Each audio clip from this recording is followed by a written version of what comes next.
Good morning and happy Valentine's Day, Jayhawks. Welcome back to Good Morning KU. I'm your host, Summer Seamatter, and we have a very exciting show for you all this morning. Sam is going to kick off the show recapping men's basketball in the Fieldhouse against Utah. Then Ulysses is going to give us a recap on the Jayhawks women's basketball. After we take a short break, Zach is going to outline the upcoming college basketball games on the schedule. After that, we jump right back into it with Ulysses giving us some NIL updates. Then Ryan is going to give us some insight into professional football and break down Jalen Hurts' career all the way up to the Super Bowl. After that, we are going to round out today's show with Olivia, who's going to give us next week's weather's forecast. Before all that, I'm going to break down what our Kansas Jayhawks have been up to since the last show. KU Swim and Dive hosted their last duel against Iowa State in the Robinson Natatorium. Sophomore diver Cheyenne Lai set a new record in the 1-meter dive with a 336.30 score. This dive helped the Lady Jayhawks to a 181-117 win over the Cyclones. Jayhawk swimmers absolutely dominated in the lanes. Some notable races were Leslie Seesung, Ryan Johnston, Lydia Lafferty, and Caroline's Banks' 1:40.78 second 200 medley relay, which brought the first gold medal to the team. Up next, for KU Swim and Dive, the Hawks will host the Jayhawk First Chance Meet in the Robinson Natatorium today and tomorrow, hopefully earning some hardware. Moving on to men's basketball, unfortunately KU Hoops was not able to hold off the K-State Wildcats to secure the on-the-road win at Bramlage. The Cats won 81-73, beating Kansas for the third straight time in Manhattan. As far as points go, Dickinson was able to put up 21, Mayo with 15, and Adams with 13. However, in more celebratory news, the Jayhawks defeated the Colorado Buffaloes on Tuesday night with a score of 71-59, handing the Buffs their 13th straight loss. Hunter Dickinson helped lead the team to a victory, putting up 19 points against Colorado. Next up, the Hawks will go on the road this Saturday to Salt Lake City for a matchup against Utah. Finishing things up, the Lady Jayhawks forced Cincinnati into overtime on the road, but unfortunately were unable to secure the win with a loss of 74-78. Coming up, the Hawks will host Iowa State on Saturday and UCF on Tuesday in the Allen Fieldhouse. With all that being said, I'm going to pass it over to Sam and give us some insight into some upcoming men's basketball game against Utah. Thank you, Summer. For the first time on Saturday, Utah, as a member of the Big 12, faces Kansas in men's hoops. The two programs have only met twice, both times in Kansas City, and most recently in December of 2014. That 2014 clash was quite something. Utah was ranked 13th, Kansas 10th, and there was NBA talent milling around. Kelly Oubre provided 9 points, while Utes Jakob Podol and Kyle Kuzma were getting minutes on the opposite side. A sophomore, Frank Mason III, who would win the Wooden Award 2 years later, dropped 10 points. Kansas led by 21 points 11 seconds into the second half and would go on to win by just 3. We can only hope that's not a premonition for tomorrow night, but we've seen that night and day contrast between halves this season plenty. The running Utes would reach the Sweet 16 that year, have not been back since. In fact, following that year in 2016, that marked the last year Utah was ranked at all and made the NCAA tournament.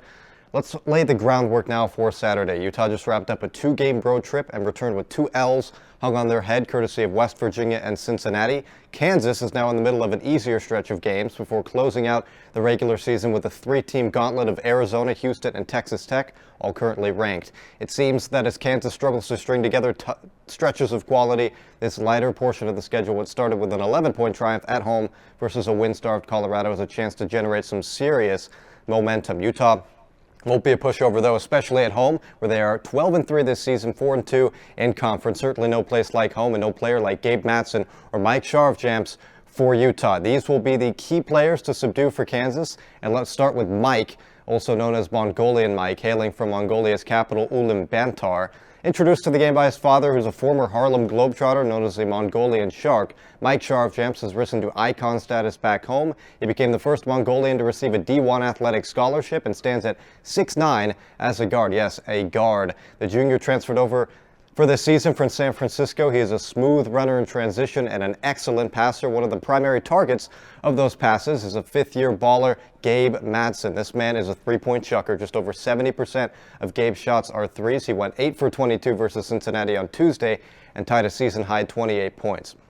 So far, he is at 73s, which puts him near the top of the Big 12 for three-point field goals made. Last year, in his second season with Utah, he became the program's single-season leader in three-pointers made with 105. That mark, 105, also landed him 9th all-time in a single season in Pac-12 history.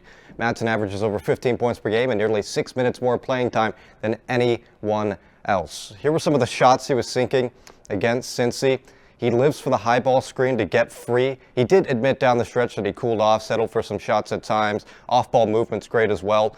Bottom line is he's important to Utah's success.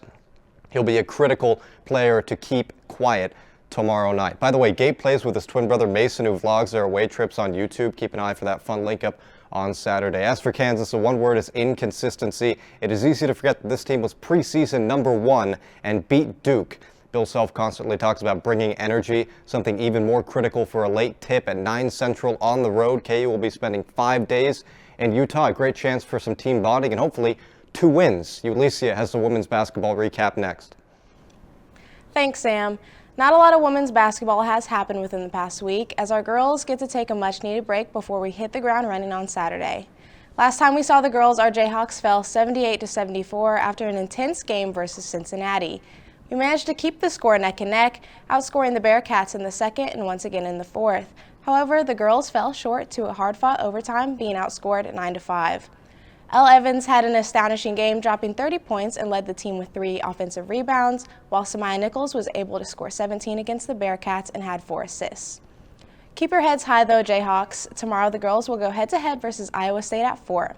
ESPN is predicting Iowa State will come out on top, so the girls will need much support from the Kansas community and Allen Fieldhouse tomorrow.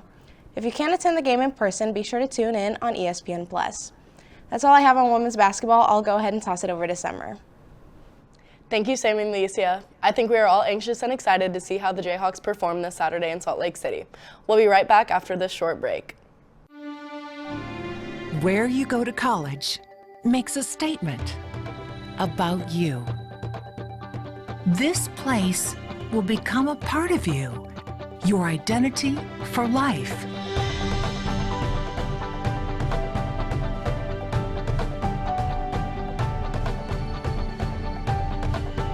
The University of Kansas, a great place to be you. Welcome back. Thanks for sticking with us. Next up, I'm going to pass it off to Zach, Ulysia, and Ryan to give you everything you need to know about upcoming basketball games, NIL updates, and Jalen Hurts' career leading up to the Super Bowl. Thanks, Summer. We're deep into the heart of conference play, and teams are starting to solidify their spots in the NCAA tournament. One of the most important factors for teams trying to earn a bid to March Madness is key wins. The quadrant system is used to determine the value of a team's wins based on the ranking of their opponent and the location of the game. Quad 1 wins and quads 3 and 4 losses prove very important when it comes to seeding. Most of those quad 1 wins may come from this week's schedule. There are many exciting college basketball games coming up this weekend, as well as throughout next week, that could have huge implications for March. Let's take a look at some of the big upcoming matches. Starting in the SEC, which has seemingly been the best conference this year, there are some great matchups tomorrow. First off, one of the biggest games of the year is happening in Tuscaloosa at 3, where number 2 Alabama hosts number 1 Auburn and the Iron Bowl of basketball. Next, in another top 25 matchup, Ole Miss will host Mississippi State in a rivalry match between 2 teams that are neck and neck in the rankings. The SEC continues to prove how deep it is with all of its great matchups. In 4 separate matches, all between 11 a.m. and 7 p.m. tomorrow, 4 ranked SEC teams will take on 4 bubble teams, all trying to make their case for the tourney.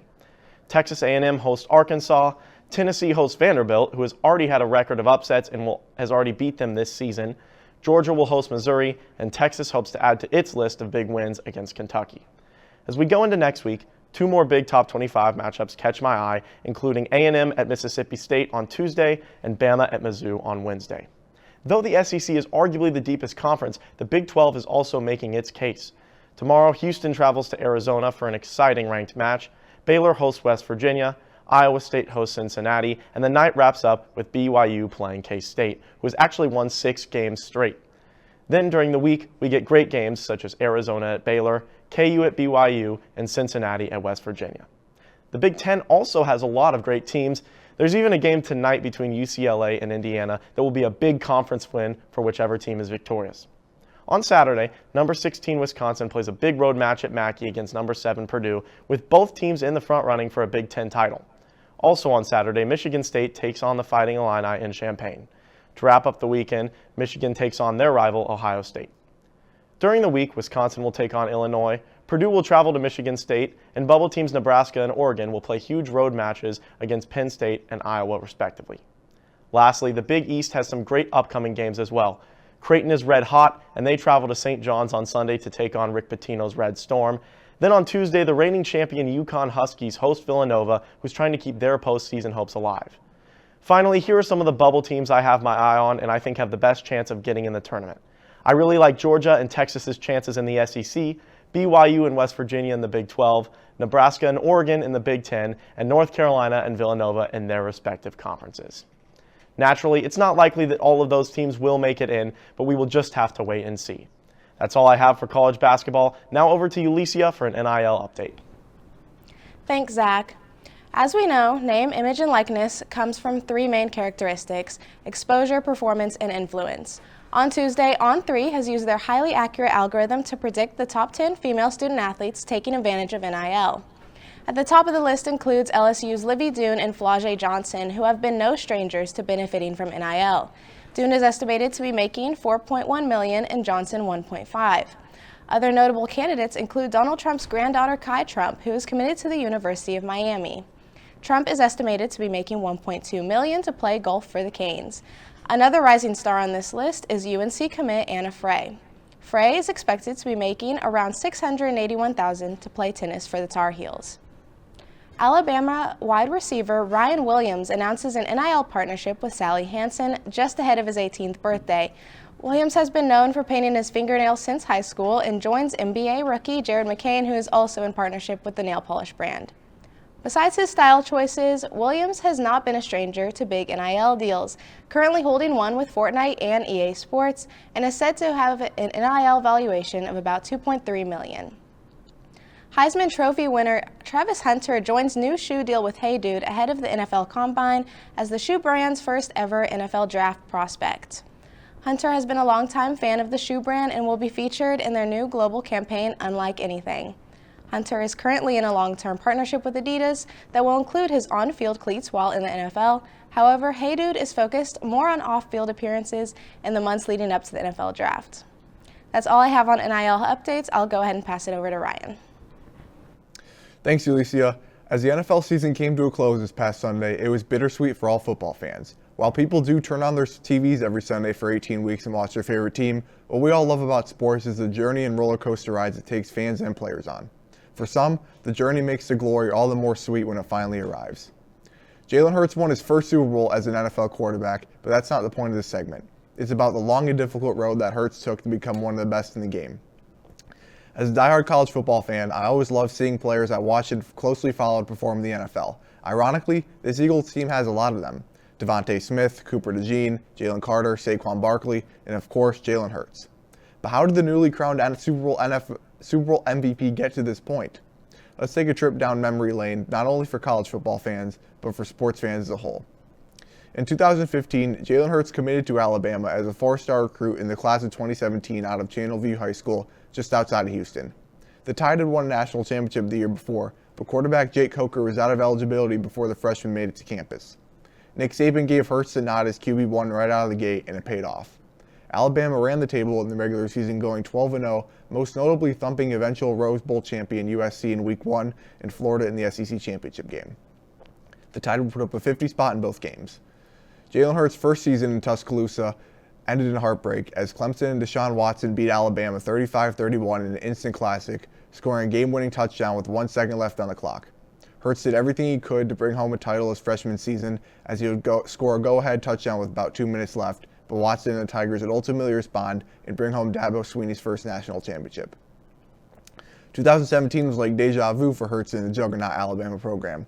The Tide started 11-0 before falling flat against arch-rival Auburn in a 26-14 loss, missing out on a chance to win the SEC for the fourth straight year. However, Alabama's 11-1 record did leave the door open for a playoff spot. The chips fell the way they needed to, and the Tide were playoff bound. Hurts and Bama had a chance to avenge the loss to Clemson from a year prior, but questions began to arise if Hurts was the right guy behind center due to his limited arm talent at the time. Alabama had a freshman on the bench who was the highest-rated recruit in program history by the name of Tua Tagovailoa. Alabama stuck with Hurts for the Sugar Bowl semifinal, and aside from a few plays, it was an offensive struggle for both teams. Bama outlasted Clemson 24-6 and got revenge for the national championship loss, but conversations about the future of the quarterback position remained. Next up was the national championship game against SEC rival Georgia. Jalen Hurts would start the game, but Tua was still breathing down his neck for that QB1 spot. Georgia took a 13-3 lead at half against Bama, and it was apparent that a spark was needed. Saban gave Tua the nod for the second half, and the rest was history. Tagovailoa balled out on the biggest stage, leading the Tide to a comeback victory, punctuated by the iconic 2nd and 26 play to walk it off. Hurts had officially been passed on the depth chart. Tua took the reins in 2018 and led Alabama to an undefeated regular season and finished second in Heisman voting. The Tide and the Dogs would rematch in the same stadium not even a year later, this time with an SEC championship on the line. Tua had been playing on a bum ankle for the latter part of the season, and Hurts needed to be ready to go just in case. Irony struck, and unfortunately, Tua injured his ankle early in the game against Georgia, and he wasn't able to go in the second half, which meant Hurts had a chance to flip the script, and that was exactly what he did. Not even a full year ago, his understudy led a furious comeback off the bench to beat Georgia, and Hurts had his moment against the Dogs too. Bama came down from back down from a 21-point deficit to win it in the final minute, with Hurts using his elite scrambling ability to put the Tide on top. Even though Tua would return for the playoffs, it was still a rewarding moment to someone who had never complained and stayed loyal and supportive. However, Hurts took his talents to Oklahoma for his final season of eligibility. He had an outstanding season for the Sooners, headlined by an improbable comeback down 28-3 at Baylor, and threw for over 3,800 yards and led OU to a Big 12 championship and college football playoff berth. He would also finish second in Heisman voting. Hurts had a very successful college career, but most importantly, he was a great teammate and stayed loyal to the programs that gave him a chance. He was drafted in the second round of the 2020 NFL Draft by the Philadelphia Eagles and took over the starting job in 2021. His NFL journey had seen great success so far. He's led the Eagles to a playoff berth in every season but one, brought home 2 division titles and 2 NFC championships, and of course, he has a Super Bowl ring. Even though his football career is successful right now, Hurts hasn't been free of struggles either. Major ridicule at both Bama and with the Eagles, threatened to have his job taken away, and doubts that he'd ever get the job done.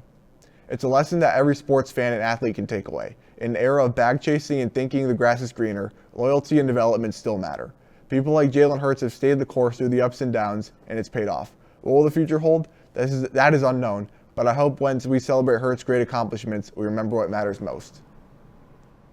Thanks, Ryan. Stick with us one last time for a short break before we round it out with Olivia to give us the weather forecast.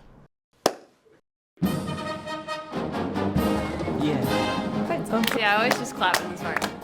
This is where everyone's talking amongst themselves. Do you know how to do it? Do you know how to do it? Are we supposed to smile? When do we start? Somebody over here already started. Can we talk about the piccolo part's the most complicated one? It is. If you listen, you're doing it when the band's not playing. You have to tell me when it starts. I still don't know. Here we go.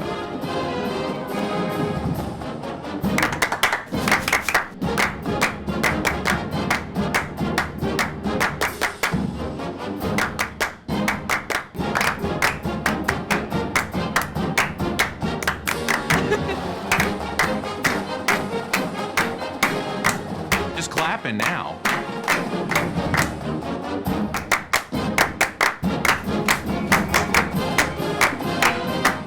No humps. Nailed it. I practiced this morning. Mine was just 2 people. It has a right and a wrong way of doing it.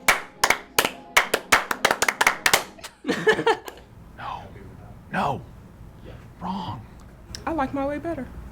I don't know how to 1, do 2, the 3, end. 4. It's just I don't know the Sorry. head.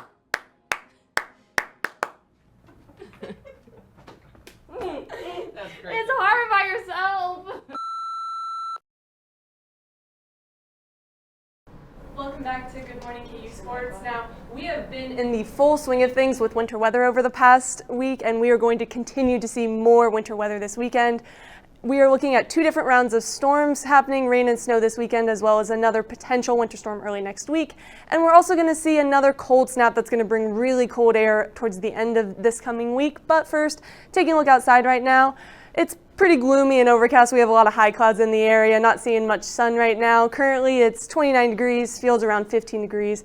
It is also quite windy out there right now, 17 miles per hour for our current wind. Taking a look at satellite, as you can see, we see all that high cloud shifting across the area. Now we're not really expecting much rain today with that. We could see maybe a shower or two this afternoon, but overall shouldn't be too much of an impact on your day. Looking at the planner for today, we're really, again, not expecting much of anything besides wind. Wind is the major story today. We're expecting temperatures to increase, but gusts of up to 35 and 40 miles per hour this afternoon. So you're definitely going to be feeling that as you're walking around campus. And also then going into tonight, the winds will finally start to die down. We're going to be experiencing some cloudy conditions with a chance of rain later on. The temperatures are going to be right around freezing, and overall not too bad of a night, but those rain chances are going to start to enter early in the morning, and we're really kind of expecting that rain to start to build again, kind of more towards the 5 a.m. time frame, shifting up into our area, as you can see the little band right there. And then we're also going to expect another snowstorm that's going to kind of start to build up in the area as well. Again, though, this isn't really going to be a high snow event. It's mostly going to be flurries, some snow showers, which could impact our women's basketball game that we have.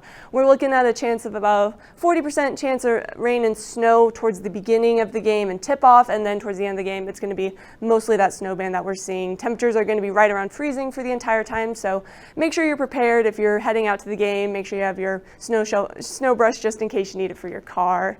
And we're also expecting another winter storm coming later this week. We don't have a lot of information on it, but timing right now, Monday we could see a chance for some snow, and then looking ahead, the snow is really going to start to build up in Nebraska overnight Monday night, moving throughout the area Tuesday. Now we again don't know amounts yet. It's way too far out to really predict any of that information. So definitely keep an eye on the forecast and what could be going on in the next coming days. A lot can change, so be ready for that.